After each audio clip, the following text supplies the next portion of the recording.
¿Qué es un vector? En matemática, una semirrecta, pero tiene noción abstracta, segmento de recta dirigido en un espacio euclidiano, es decir, un plano en 2 dimensiones, en 3 dimensiones o infinitos espacios. Las partes de un vector tenemos la magnitud, que puede ser también el módulo, ¿sí? Conocido como módulo.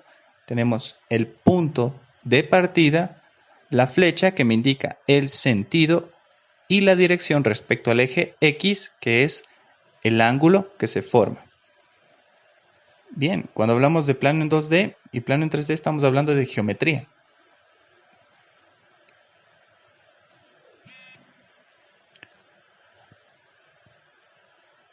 Si vemos el vector en 2 dimensiones estamos hablando de geometría plana o euclidiana, y si vemos en 3 dimensiones estamos hablando de un vector en el espacio.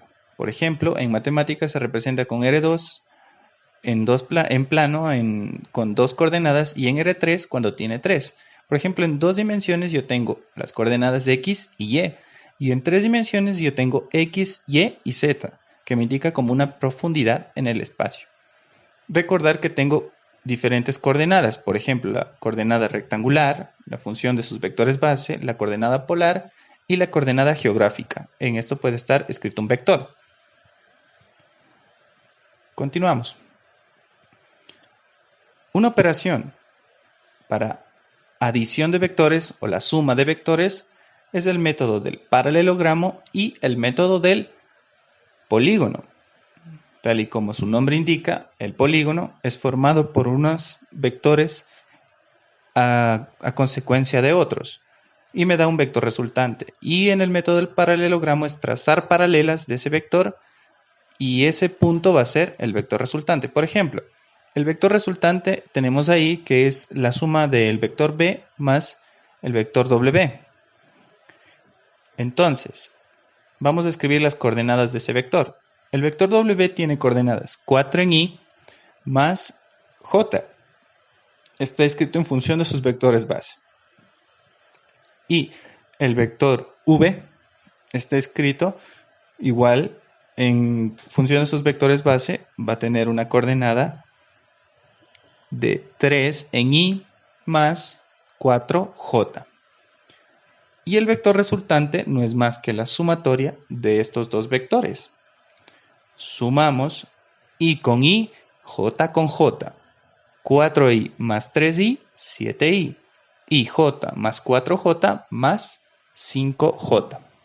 Y este es el vector resultante, que si comparamos tiene las mismas coordenadas. Antes de ver el producto escalar hay unas propiedades, donde que me dice que i por i es igual a 1, j por j es igual a 1. Solamente esas tenemos que cumplir. Producto escalar, conocido también como producto punto, a punto b es igual al módulo de sus vectores por el coseno del ángulo formado. Entonces yo tengo aquí este ejemplo, donde tengo el vector b, el vector a y el ángulo formado. ¿Qué me falta hallar para reemplazar esa ecuación? Pues son los módulos. Recordamos que el módulo es igual a la sumatoria de sus coordenadas al cuadrado. En este caso, ax al cuadrado más ay al cuadrado.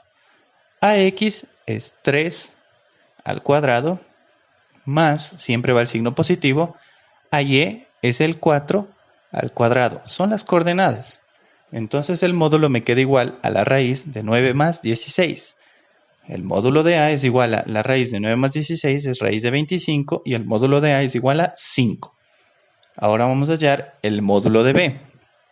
El módulo de b es igual a la raíz de sus coordenadas, de la suma de sus cuadrados de las coordenadas. Entonces bx cuadrado más by al cuadrado. El módulo de b es igual a bx, ¿cuánto vale?